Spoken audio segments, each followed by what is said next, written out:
এটা বলিয়েন না আমি এত পাপ করেছি, এত পাপ করেছি, এত পাপ করেছি, কি করে আল্লাহর কাছে তওবা করি, কি করে আল্লাহর কাছে চাই, কি করে আল্লাহর কাছে ক্ষমা চাই? ভুল ধারণা আপনার।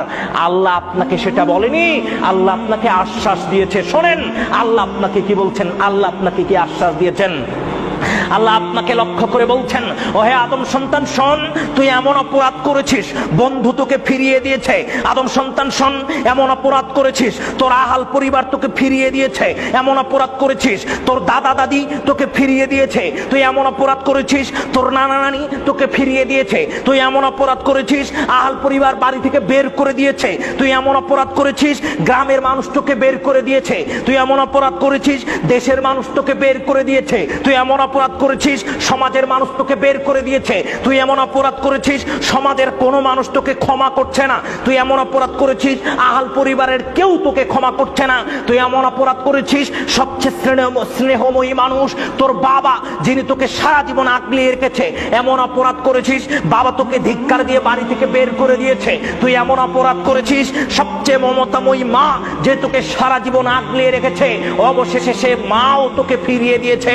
আদম সন্তান শোন, আমি তোর মালিক, আমি তোর মালিক। দুনিয়ার সব মানুষ, দুনিয়ার সব মানুষ, তোর পিতা মাতাও যদি তোকে ফিরিয়ে দেয়, আমি আল্লাহ কোনোদিন তোকে ফেরাবো না। আমি তোর মালিক, আমি তোর আল্লাহ, আমি তোকে কোনোদিন ফেরাবো না। আমি তোর মালিক, আমি তোর আল্লাহ, আমি তোকে কোনোদিন ফিরিয়ে দিব না। আদম সন্তান শোন, আদম সন্তান আল্লাহকে যদি বলে, আল্লাহ আমি তো অনেক দিন সালাত আদায় করিনি, আল্লাহ বলছেন আমার কাছে ক্ষমা চা, আমি ক্ষমা করে দিব। আদম সন্তান যদি আল্লাহকে বলে, আল্লাহ আমি অনেক জেনা করেছি, আল্লাহ বলছেন তুই আমার কাছে ক্ষমা চা, আমি ক্ষমা করে দিব। আদম সন্তান বলছে আল্লাহ সারা জীবনে অনেক পাপ করলাম, আল্লাহ বলছেন আমার কাছে একটু নত হ, আমি তোর পাপ ক্ষমা করে দিব। আদম সন্তান বলছে আল্লাহ আমি এমন পাপ করেছি, এমন পাপ করেছি, এমন পাপ করেছি, নিজেকে বড় অপরাধী মনে হচ্ছে। আল্লাহ বলছেন তুই আমার কাছে ক্ষমা চা, আমি তোকে ক্ষমা করে দিব। ওয়ালা উবালি, আদম সন্তান শোন, আদম সন্তান শোন, আদম সন্তান শোন, আনানা সামাই, তোর পাপ যদি আসমান ভর্তি হয়ে যায়, তোর পাপ যদি জমিন ভর্তি হয়ে যায়, আসমান ভর্তি হয়ে যায়, আমার কাছে যদি একবার এসে বলিস আস্তাগফিরুনি, আল্লাহ আমি পাপ করেছি, আমি তোমার কাছে তওবা করছি, ক্ষমা চাচ্ছি, আদম সন্তান শোন, আমি আল্লাহ তোকে ক্ষমা করে দিব। গফারতু লাকা, আমি আল্লাহ তোকে ক্ষমা করে দিব। ওয়ালা উবালি, কেননা আমাকে কারো কাছে জবাবদিহিতা করতে হবে না, আমি আল্লাহ তোকে ক্ষমা করে দিব। আমার কাছে জবাবদিহিতা করার জন্য আমাকে কারো কাছে জবাবদিহিতা করতে হবে না।